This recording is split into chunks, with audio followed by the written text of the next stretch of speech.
1144 perwakilan dari kelompok 13 mata kuliah pembelajaran berbantuan teknologi.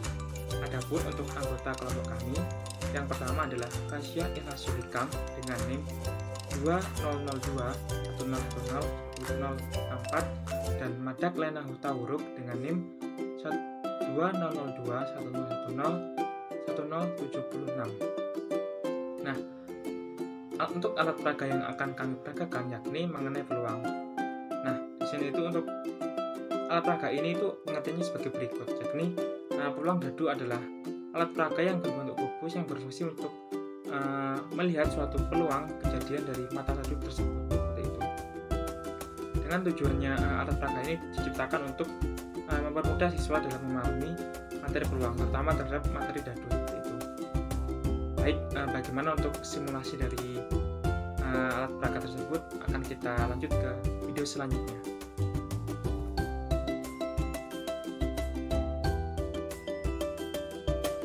Baik, pada kesempatan kali ini kelompok kami akan memperagakan tentang alat peraga dadu sebanyak 10 kali dan menghitung frekuensi harapan dan peluang mata dadu tersebut. Pelemparan yang pertama,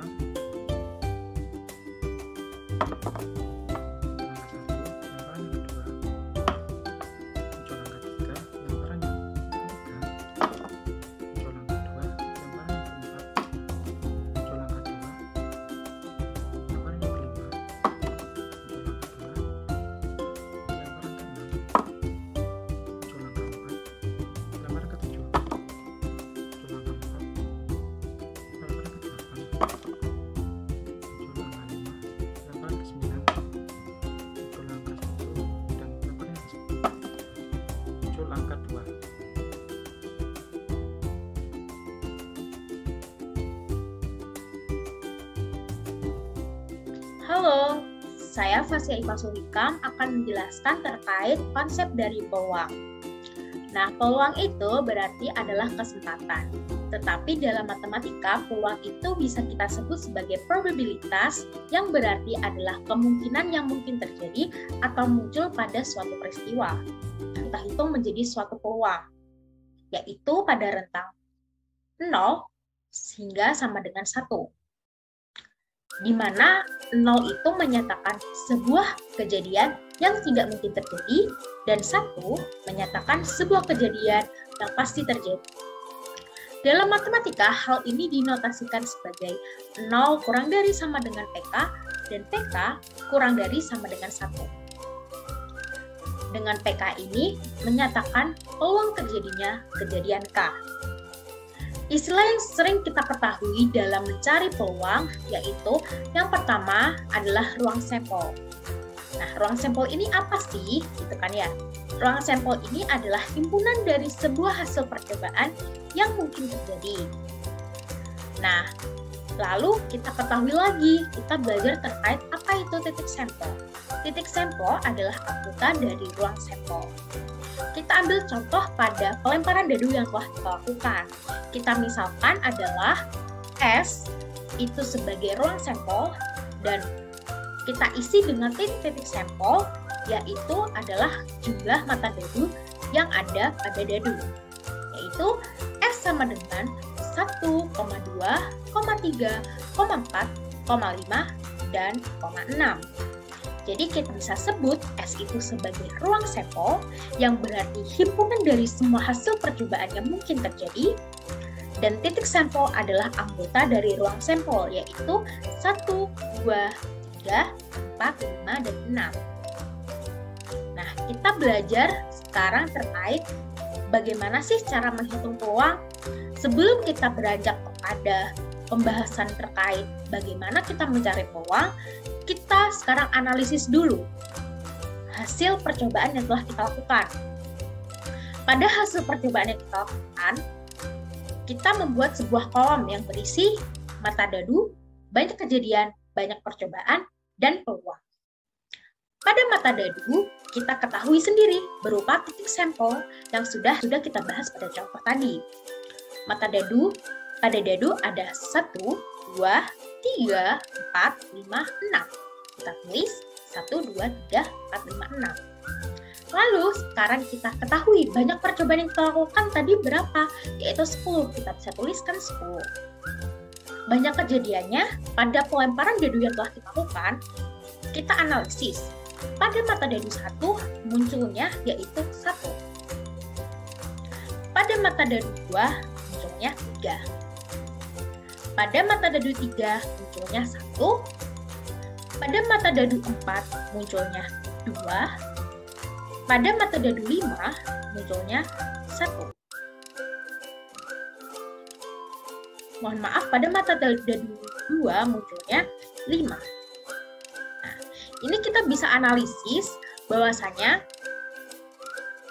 banyak kejadian yang muncul pada masing-masing mata dadu itu tidak selalu muncul. Contohnya pada mata dadu 6. Mata dadu 6 tidak muncul pada percobaan 1 hingga 10.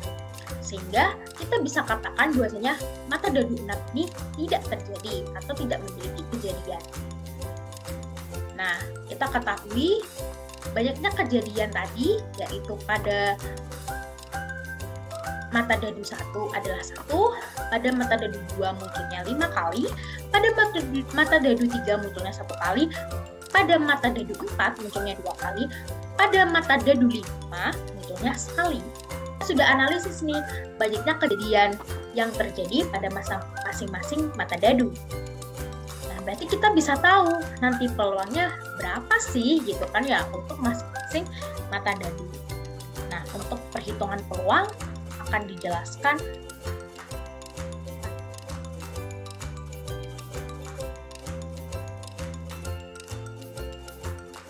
Halo, perkenalkan nama saya Magdalena Putro dengan NIM 2002101077. Pada saat ini, saya akan menjelaskan materi mengenai frekuensi relatif. Nah, sebelum kita masuk ke materi itu, kita harus tahu nih, apa sih pengertian dari frekuensi relatif. Jadi, frekuensi relatif adalah perbandingan dari banyak percobaan yang dilakukan dengan banyaknya kejadian yang diamati. Nah, dengan kata lain, jika digunakan dalam rumus, yaitu frekuensi relatif itu sama dengan banyak kejadian per banyak percobaan. Nah, di awal tadi, kita sudah memiliki data untuk mencari peluang.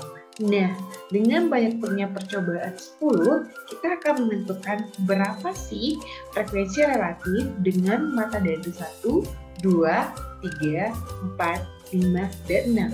Nah, yang pertama kali, kita mulai dengan mata dadu yang pertama. Untuk mencari frekuensi relatif, ingat lagi, banyak kejadian per banyak percobaan. Karena banyak kejadiannya itu pada saat diuji tadi itu sama dengan 1, maka untuk mencari frekuensi relatif yaitu 1/10. Nah, yang sekarang untuk jumlah mata dadu 2, yaitu frekuensi relatifnya banyak kejadian per banyak percobaan. Setelah melakukan percobaan, itu mendapat banyak kejadian itu ada 5 yang muncul.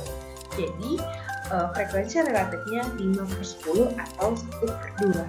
Nah, sekarang jumlah mata dadu berjumlah 3 dengan banyak percobaan 10 dan banyak kejadian yang terjadi adalah 1. Jadi, frekuensi relatifnya 1/10. Nah, untuk mata dadu jumlah 4. Untuk banyak kejadiannya ada 2.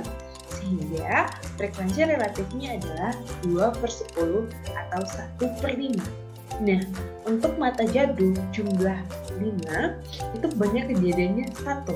Sehingga frekuensi relatifnya banyak kejadian per banyak percobaan, yaitu 1/10. Dan yang terakhir itu jumlah mata dadu 6. Ketika dilakukan percobaan banyak kejadiannya 0 dan sehingga frekuensi relatifnya 0/10 itu sama dengan 0. Sekian penjelasan dari